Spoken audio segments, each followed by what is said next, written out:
आपण पाहतो की आज दिवसभराच्या कामकाजाबद्दल आपण लाईव्ह बोलणार आहोत. मात्र त्यापूर्वी आपण आमदार महेश सावंत यांच्याशी बातचीत केलेली आहे. त्यांच्याशी बातचीत करत असताना आपण पाहतोय की एकंदरीत या सगळ्यामध्ये आपल्याला पाहायला मिळालं की विरोधकांचा यामध्ये काहीच सहभाग मोठ्या प्रमाणात होता. मात्र विरोधकांना या सगळ्यामध्ये सगळं यामध्ये पाहायला गेलं तर आपण पाहतोय की विरोधकांना या सगळ्यामध्ये आपण पाहतो की अनेक प्रश्न त्यांनी उपस्थित केले. मात्र त्यांना या सगळ्यामध्ये कोणतेही योग्य उत्तर मिळालं नाही. मग या सगळ्यामध्ये विरोधी पक्षनेत्याचा मुद्दा असेल किंवा मग एका प्रश्नाला 3-3 मंत्री उत्तर देत असतील. यासोबतच आपण पाहतोय की आणखी चर्चा करणार आहोत. आमदारांसोबत चर्चा केल्यानंतर आता आपलं महानगर आणि महानगरचे संपादक संजय सावंत आपल्यासोबत जोडले गेलेले आहेत.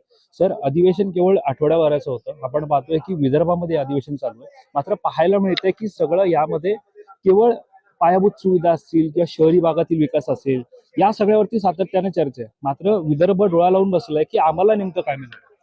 नाही, एकतर हे अधिवेशनामध्ये जे आठवड्याचं अधिवेशन होतं, आता हे उद्या आजचा सहावा दिवस आहे. उद्या सकाळी 9 ते 3 अधिवेशनाचं कार्यक्रम पत्रिका आलेली आहे. आता ज्या गोष्टीसाठी विदर्भामध्ये अधिवेशन केलं जातं ते करारानुसार किमान 3 आठवड्याचं अधिवेशन असावं असा करार आहे. मात्र तो करार किंवा ज्या नियम, संकेत, रूढी, परंपरा त्या सगळ्याला हरताळ फासली जाते. सगळ्यात मग तू ज्याचा उल्लेख केला की शेतकऱ्यांच्या कर्जमाफी, शेतकऱ्यांच्या सातबारा कोरा करू किंवा बाकी जे काय आता अनेक आमदार आहेत, म्हणजे सत्ताधारी जे आमदार आहेत ते सांगतायत की आम्हाला 1 रुपयाचा निधी मिळालेला नाहीये. आता शिंदे गटातल्या काही आमदारांचं म्हणणं आहे की गेल्या वेळी जे शिंदेसोबत ज्यांनी क्रांती केली किंवा बंड केला, उठाव केला, असे जे काही 40 आमदार होते, बरोबर, त्यापैकी एकाही आमदाराला यावेळी 1 रुपयाचा निधी दिला नाही का वर्षभरात. मात्र जे नवे आमदार आलेले आहेत त्यांना वर्षाला 20 कोटी निधी दिलं, म्हणजे महिन्याला म्हटलं तर 1,80,00,000. आता ह्या 1,80,00,000 काय होतं नक्की, आणि निधीच दिला जात नाही. आणि हा निधी जो आहे तो संपूर्णपणे लाडकी बहीण आणि महाराष्ट्राच्या इतिहासामध्ये हे पहिल्यांदा झालं आहे की सामाजिक न्याय विभाग, त्यानंतर आदिवासी विभाग यांचा निधी हा वर्ग केलाय, म्हणजे वळता केलाय. आणि म्हणजे अशा पद्धतीचा कधीही सामाजिक न्याय विभाग म्हणजे गरीब, दलित, आदिवासी या मुला मुलींना शिष्यवृत्ती किंवा या गोष्टीसाठी त्यांचे हॉस्टेल किंवा त्यासाठी निधीच दिलेला नाही. तो निधी इकडे वर्ग करण्यात आलेला आहे. त्यामुळे या अधिवेशनातून कुणाला काय मिळालं, या अधिवेशनातून एक गोष्ट मात्र झाली. हे आपण 6व्या दिवशी का बोलतोय, कारण या अधिवेशनामध्ये चर्चा कशावर झाली? बिबट्यांवर झाली, भटक्या कुत्र्यांवर झाली. आता भटक्या कुत्र्यांवरती चर्चा झाली, बिबट्यांवरती चर्चा झाली, किंवा जो रोहित आर्या ज्याच्यावरती मुंबईमध्ये ज्या पद्धतीने त्याला शूट ॲट साईट केलं. आता जे लोक तुम्हाला रिस्पॉन्ड करू शकत नाही अशा लोकांवरती त्यातून परिणिती काय झाली, तर मंत्री महोदय सांगतात की बाबा नसबंदी केली पाहिजे.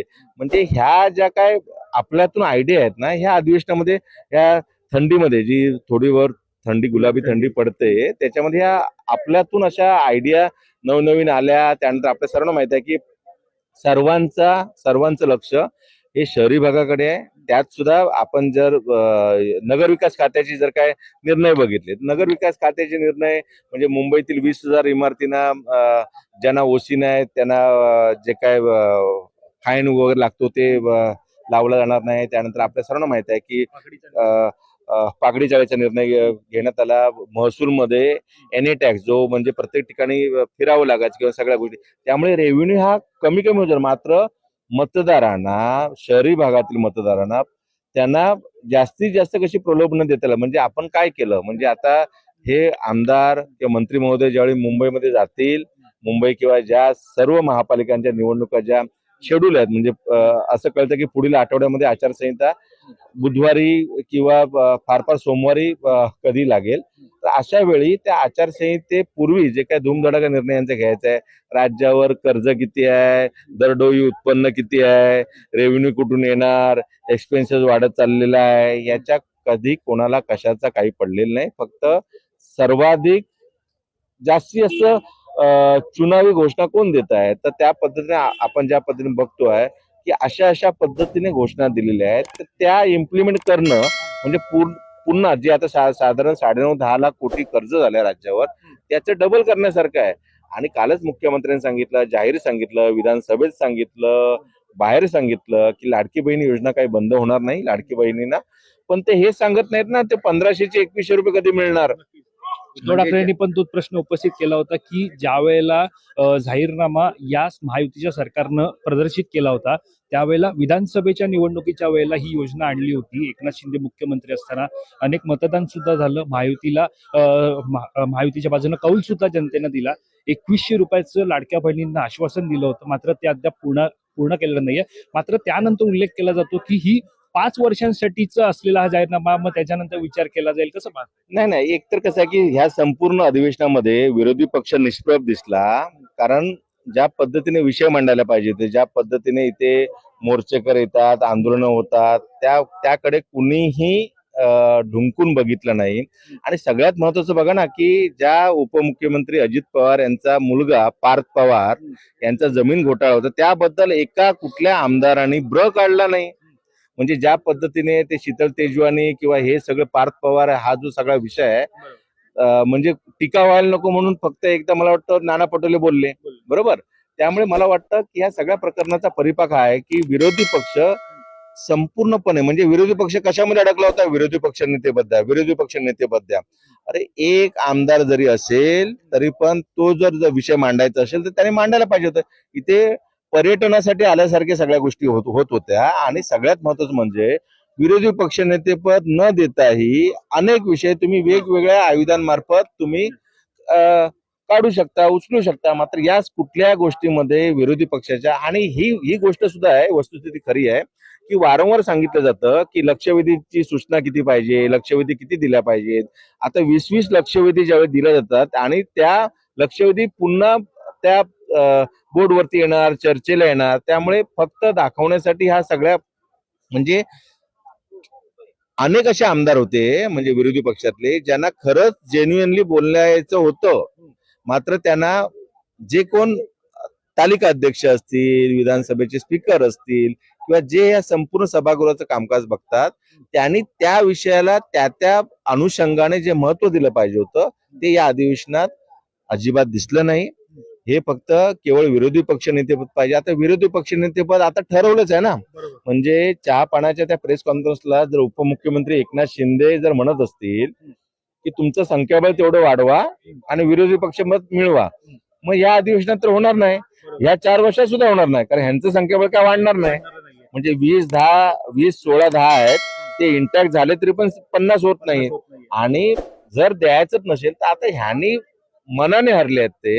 म्हणजे आतापर्यंत सांगितलं जात होतं की पुढचे कसं होणार. आता पुढच्या 2-1 महिन्यामध्ये महापालिकांच्या निवडणुका आहेत, त्यानंतर जिल्हा परिषद पंचायत समितीच्या निवडणुका आहेत. आता या निवडणुकीमध्ये ह्या सर्वांना कळून चुकलेलं आहे की ज्या पद्धतीने आता नगर परिषदा आणि नगरपंचायतीचा निकाल हा 21 तारखेला आहे, त्या निकालामधून एक ढोबळ मनाने पिक्चर क्लिअर होईल की बाबा राज्यामध्ये कोणत्या दिशेला कल आहे. मात्र इकडे उभाटा जो उद्धव ठाकरे यांचा पक्ष आहे ती निवडणूकच लढले नाहीत. म्हणजे हा कसा सुद्धा केला नाहीये प्रचाराला. हा कसा राजकीय पक्ष असू शकतो जो निवडणूकच लढत नाही आणि निवडणुका लढल्या तर कार्यकर्त्यांना वाऱ्यावर सोडतो. त्यामुळे मला वाटतं की ही जी निवडणूक प्रक्रिया आहे, त्यानंतर राज्य निवडणूक आयोगाने घातलेला घोळ, जो आपणच सगळ्या विषयाचा पाठपुरावा केला, राज्य निवडणूक आयोगाचा जो काय घोळ आहे, म्हणजे आरक्षणाची मर्यादा ना. डॉक्टर बाबासाहेब आंबेडकरांचं जे कॉन्स्टिट्यूशन आहे त्यानुसार म्हटलंय की राज्यामध्ये 50% वरती आरक्षण जाणार नाही. असं असते वेळी सुद्धा 2 महापालिका ज्या ठिकाणी आपण आता इथून लाईव्ह करतोय, नागपूर महापालिका आणि चंद्रपूर महापालिका यांचं रिझर्वेशन 50% वर जातं. 17 जिल्हा परिषद आहेत, 282 पंचायत समिती आहे आणि 22 नगर परिषदा, नगरपंचायत्या 24 यांचं आरक्षण 50% वरती. ह्या सर्व कारणीभूत कोण आहे? कोण आहेत ते नगर विकास खात्याचे अधिकारी, कोण आहेत ते महसूल खात्याचे अधिकारी ज्याने हे सगळं संपूर्ण रिझर्वेशन केलं. त्यावरती कुणी काढत नाही, त्याचा विषयी केला जात नाही. कारण सर्वांचं हँड इन हँड सगळ्या गोष्टी चालू आहेत. त्यामुळे मला वाटतं हा केवळ मतदारांना आणि मतदारांचा हाऊसच्या बाहेर जाहीरपणे सांगितलं जातं मताचा रेट काय आहे. जर मताचा रेट जर 3,000, 5,000, 15,000, 20,000 असेल तर ती निकोप लोकशाही राहिली कुठे? त्यामुळे मला वाटतं की हे आठवड्याचं अधिवेशन जे होतं हे आचारसंहितेपूर्वी करायचं होतं. त्यामुळे आचारसंहितेपूर्वी केलं. काही जी काय प्रलोभनारी जी काय घोषणा केल्या त्या बहुतेक घोषणा यापूर्वी केलेल्या होत्या. त्यामुळे मला वाटतं हे अधिवेशनातून हाती काय लागलं तर हाती काही लागलं नाही. म्हणजे इथला जो शेतकरी आहे विदर्भातला अतिवृष्टीने सोयाबीन उत्पादक असेल, कापूस सोयाबीन हा आता ते सोयाबीन उत्पादकाच्या जे एक प्रकरण अनेक शेतकरी जे निवेदन घेऊन आले होते त्यामध्ये होतं की जे जे पणन खातं आहे पणन खात्याचं काम काय असतं की शेतकऱ्याचा जो माल असतो तो खरेदी करायचा आणि तो फेडरेशनच्या माध्यमातून ग्राहकांना द्यायचा.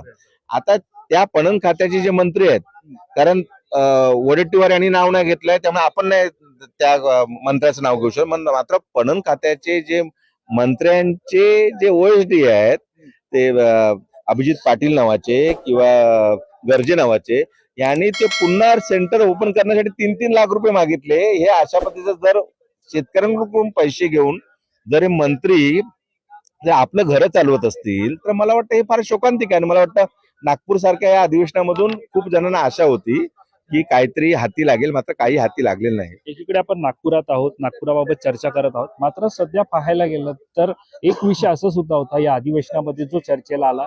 तुम्ही विरोधी पक्षनेत्याबाबत आपण चर्चा केलीच आहे. मात्र रायगडाचा एक मुद्दा आपण पाहायला गेलं तर त्याच्यावरती सुद्धा जोरदार चर्चा झाली. पहिलाच दिवस यावरून गाजला. पैशांच्या बॅगा ह्या सातत्यानं सापडत आहेत. संजय शिरसाट यांच्या घरी पैशांच्या बॅगा सापडल्या. त्यानंतर आपण पाहतोय की आत्ताही रायगडमध्ये पैशांच्या बॅगा सापडल्या. पण सरकारच्या तिजोरीमध्ये मग खळखळाट का असं जर पैशांच्या बॅगा सापडत असतील? आणि एक लक्षात घ्या की पैशांच्या बॅगा सापडणं स्वाभाविक आहे ना. जर समजा 100 कोटी 50 कोटी जर तुम्हाला मिळत असतील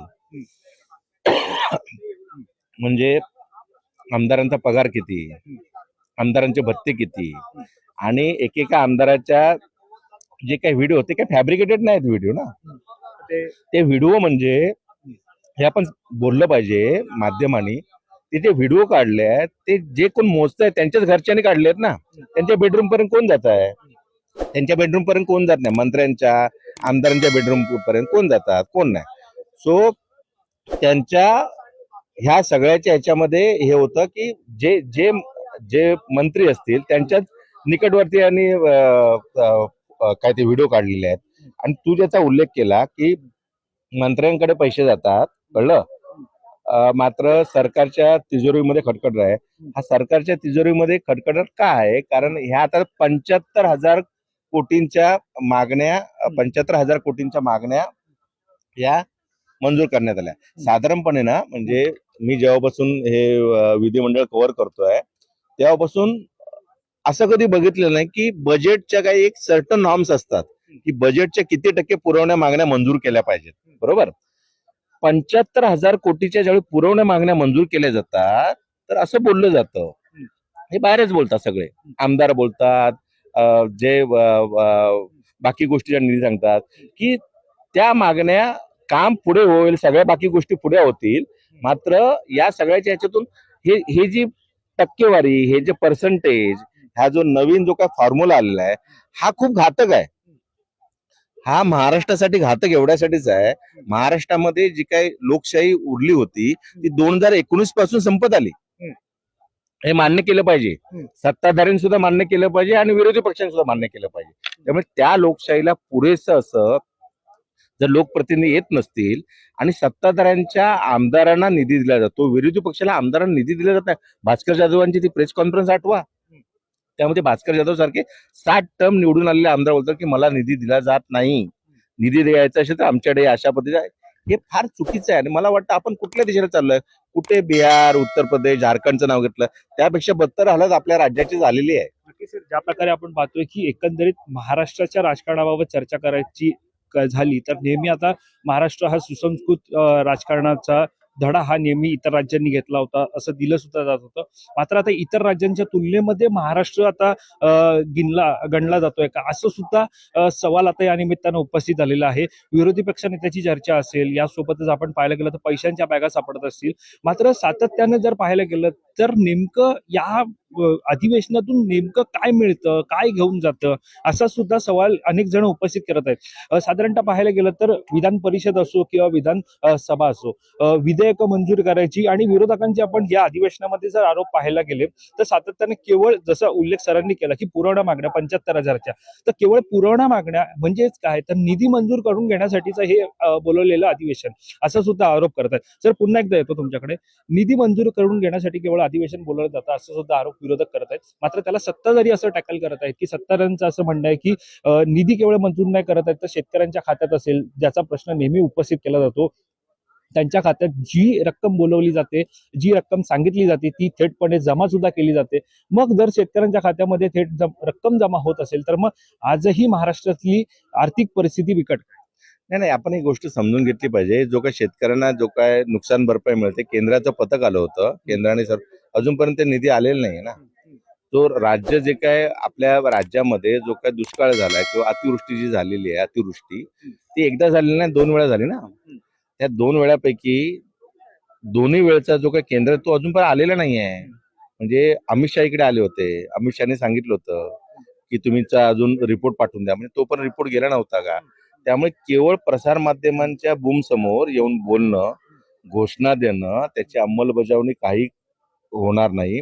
शेतकऱ्यांच्या आत्महत्या ह्या विदर्भातच आत्महत्या होत आहेत ना. म्हणजे मागील 3 महिन्यातल्या जर आत्महत्यांचा आकडा बघितला तर तो 150 पेक्षा जास्त आहे. एवढं असते वेळी शेतकऱ्यांना, म्हणजे ते कुठले सरकार असू दे, आता महायुतीचं आहे, यापूर्वी 2.5 वर्षापूर्वी आघाडीचं होतं, 5 वर्षापूर्वी युतीचं होतं, त्याच्या अगोदर 15 वर्ष महाविकास आघाडीचं सरकार कोणाचंही असू दे, शेतकऱ्यांचा वाली कोण नसतो. मात्र हे जे बाकी जे आता बघा ना, प्रत्येक मंत्र्याच्या घरी ते कोणते सोलापूरवाल्या झाडी कुठे झाडेन कुठे त्यांच्या घरी सुद्धा म्हणजे इन्कम टॅक्स वाले पोचले किंवा अजून काय झालं, बरोबर.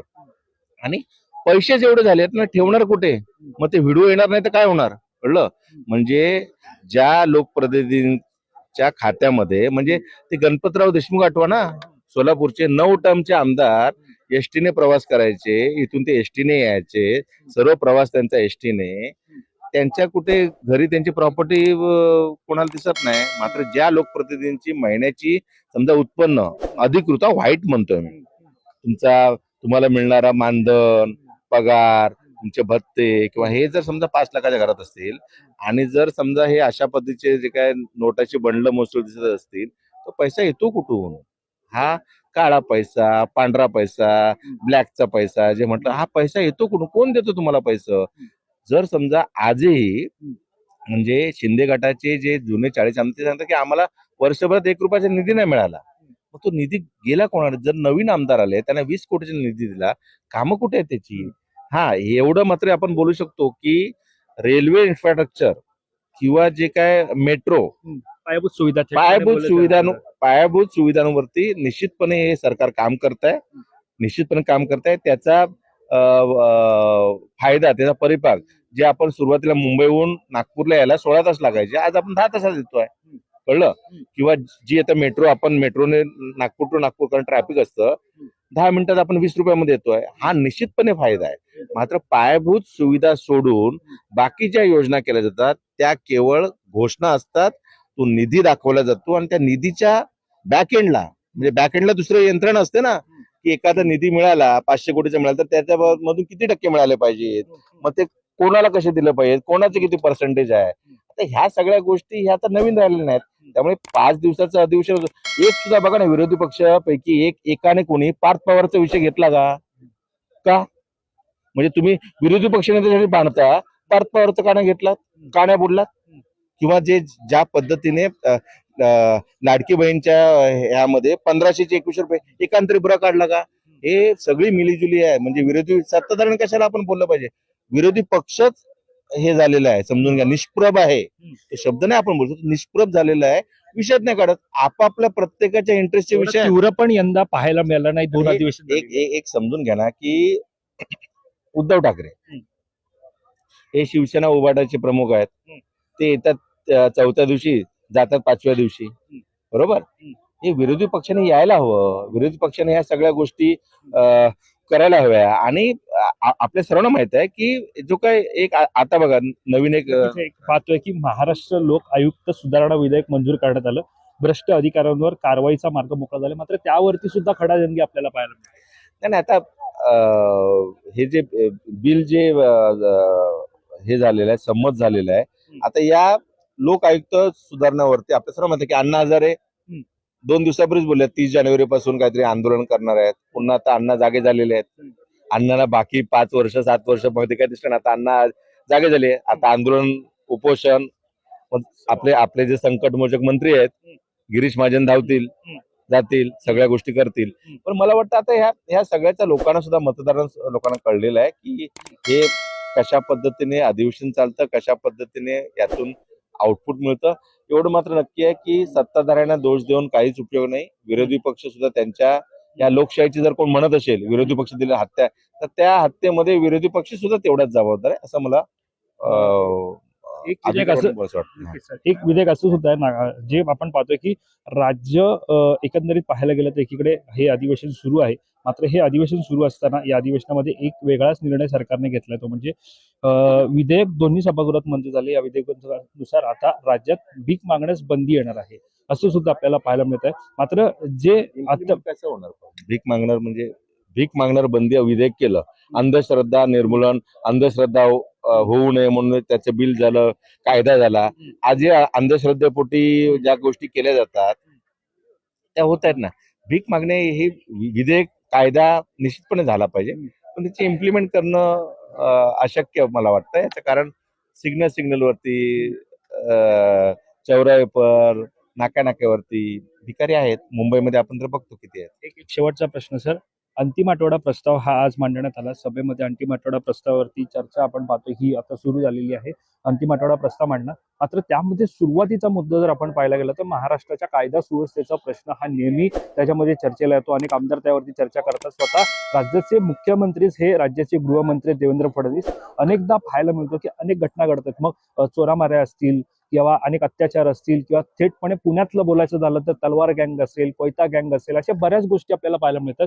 मात्र मुंबईमधून सध्या धक्कादायक बातमी समोर येते. जवळपास 80हून अधिकचा आकडा समोर येतोय, ज्याच्यामध्ये अनेक लहान मुलं बेपत्ता झालेली आहेत. आणि या बेपत्ता होण्यामागचं कारणही अजूनही तपासलं जात आहे.